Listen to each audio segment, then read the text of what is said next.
లో ఉన్నారు రమేష్ వెట్ల నాగార్జునకు హైకోర్టులో ఊరట దక్కినట్టు తెలుస్తూ ఉంది.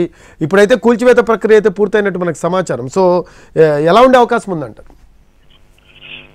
హైకోర్టుకి నాగార్జున ఆశ్రయం జరిగింది. హైకోర్టు నాగార్జున ఆశ్రయించారు. దానిపైన వాద ప్రతిపాదన జరగడం జరిగింది. దాని తర్వాత జరిగిన తర్వాత ప్లీ అంటే ఒక రిక్వెస్ట్ చేయడం జరిగింది. నాగార్జున ఇప్పుడు జరుగుతున్న కూల్చివేతలు వెంటనే ఆపించాలని చెప్పి ఆదేశించాలని చెప్పి కోర్టును కోరడం జరిగింది. ఈ మేరకు కోర్టు ఏదైతే మధ్యంతర ఉత్తర్వులు జారీ చేసింది తదుపరి విచారణ కూడా జరుపుతామని చెప్పడం జరిగింది. అయితే ముఖ్యంగా చూసినట్లయితే నాగార్జున ముఖ్యంగా ఈ కూల్చివేత పూర్తి అక్రమం చట్ట వ్యతిరేకంగా కొనసాగుతున్నాయి. అధికారుల తప్పుడు ఇన్ఫర్మేషన్ వల్ల ఈ కూల్చివేతలు కొనసాగుతున్నాయి కాబట్టి దీన్ని వెంటనే ఆపాలని చెప్పి కూడా రిక్వెస్ట్ చేశారు. అయితే దీనిపై జరిగిన వాద ప్రతిపాదనలు విన్న తర్వాత హైకోర్టులో మధ్యంతర ఉత్తర్వులు ఇవ్వడం జరిగింది. ప్రస్తుతానికి జరుగుతున్న కూల్చివేతలు వెంటనే ఆపాలని పేర్కొనడం జరిగింది. మరోవైపు చూసినట్లయితే ఇప్పటికే మొత్తంగా ఇన్కన్వెన్షన్ లో కూల్చివేతలు పూర్తయినట్లు అధికారులు ప్రకటించున్నారు. ప్రస్తుతానికి గ్రౌండ్ జీరో అయిపోయింది. గ్రౌండ్ జీరో అంటే దాదాపుగా కూల్చివేత మొత్తం పూర్తి చేసాం, ఎలాంటి కట్టడాలు లేవని చెప్పి కూడా అటు హైడ్రా అధికారులు ప్రకటించున్నారు. కాబట్టి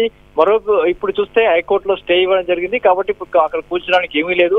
ఫర్దర్ గా అటు కోర్టు ఎలా తీసుకుంటుందో చూడాల్సిన అవసరం ఉంది. ఏదైనా కూడా ఇది చట్ట వ్యతిరేక చర్య అని చెప్పి నాగార్జున చెప్తున్నాడు.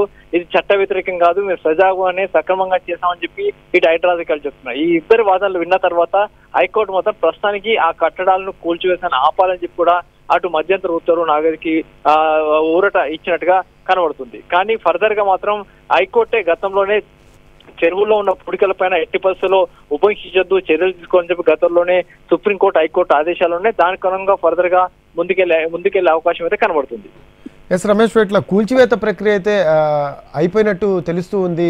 గ్రౌండ్ జీరో అయిన పరిస్థితి, దీనిపై కోర్టు ఎలా స్పందించే అవకాశం ఉందంటారు? నాగార్జున ఏమో స్టే తెచ్చుకున్న పరిస్థితి అయితే కనిపిస్తూ ఉంది. అంటే దీనికి సంబంధించి హైకోర్టులో ఊరట దక్కింది నాగార్జునకి. ప్రస్తుతానికైతే ఎన్ కన్వెన్షన్ లో గ్రౌండ్ జీరో అయిపోయింది. ఎలాంటి కట్టడాలు లేవు. పూర్తిగా కట్టడాలు మొత్తం కూల్చివేశారు. పూర్తి స్థాయిలో కూడా కట్టడాలు నీలమట్టం చేశారని చెప్పి హైడ్రా అధికారులు ఇప్పటికే ప్రకటించున్నారు.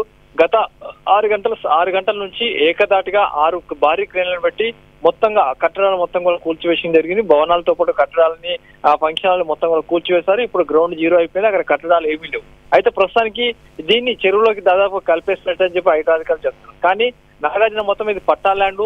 ఈ పట్టా ల్యాండ్ సంబంధించి మేము అధికారికంగా పర్మిషన్ తీసుకున్నాం, కట్టుకున్నాం, గతంలో హైకోర్టు స్టే ఇచ్చింది అని చెప్తున్నాడు. కానీ హైకోర్టు ఎలాంటి స్టే ఇవ్వలేదు అని చెప్పి హైడ్రా అధికారులు చెప్పారు.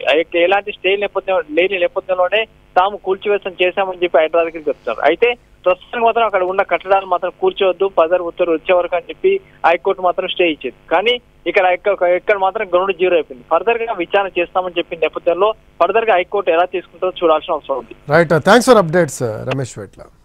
రైట్, అది నాగార్జునకు హైకోర్టులో ఊరట దక్కింది. ఎన్ కన్వెన్షన్ కూల్చివేతలు ఆపాలని హైకోర్టు ఆదేశించింది. ఎన్ కన్వెన్షన్ కూల్చివేతపై హైకోర్టును ఆశ్రయించారు నాగార్జున. హైకోర్టులో హౌస్ మోషన్ పిటిషన్ వేశారు.